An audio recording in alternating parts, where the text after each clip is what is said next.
নমস্কার। আমি একটি কবিতা নিবেদন করছি।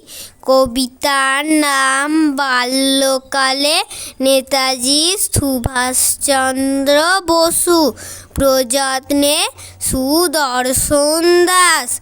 ভারত জননীর নয়নের মণি হে বীর সুভাষচন্দ্র। জগৎ আজকে লভিছে দীক্ষা, তোমারই ত্যাগের মন্ত্র। বিশ্বের বিস্ময়, জাতির গৌরব, তোমাকে প্রণামী মোরা। ধন্য জাদুকর, তোমাকে ধন্য ধন্য জননী বসুন্ধরা। উৎকল বঙ্গের কটক শহরে 1897 সালের 23শে জানুয়ারি জন্মেছিল এই অগ্নিপুত্র। কবচ কুণ্ডল পরি তাহাকে স্মরণ করি। সাগর পাড়ের শ্বেতাঙ্গরা ছিল ধুরন্ধরের যাসু। ওদের কাড়িয়েছিল সুখের নিদ্রা এই বিশ্বত্রাস শিশু।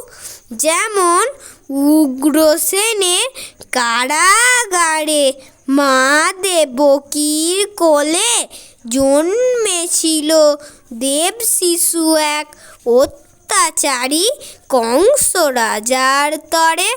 সেরূপ এক মানব শিশু এই বন্দি মায়ের দেশে জানকীনাথ বসুর ঘরে মা প্রভাবতী দেবীর কোলে জন্মেছিল এসে।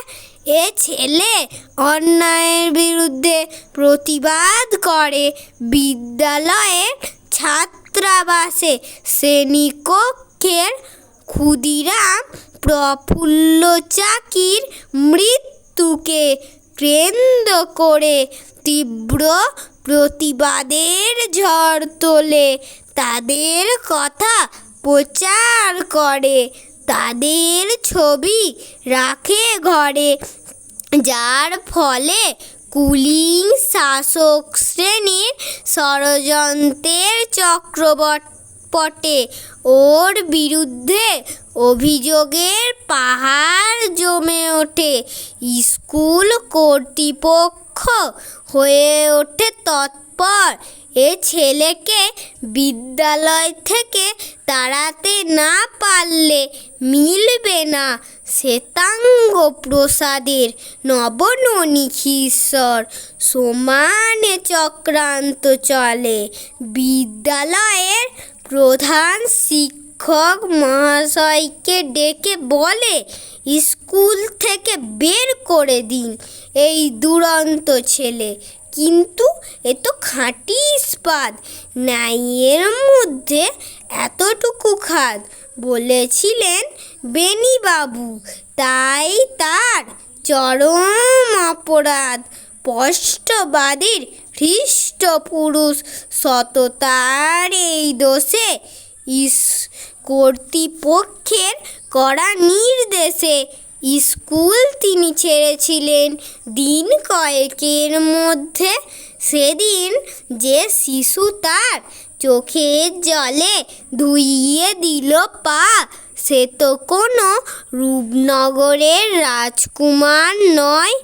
আমাদের এই বাংলা মায়ের দামাল ছেলে, বীর বাহিনীর নেতা।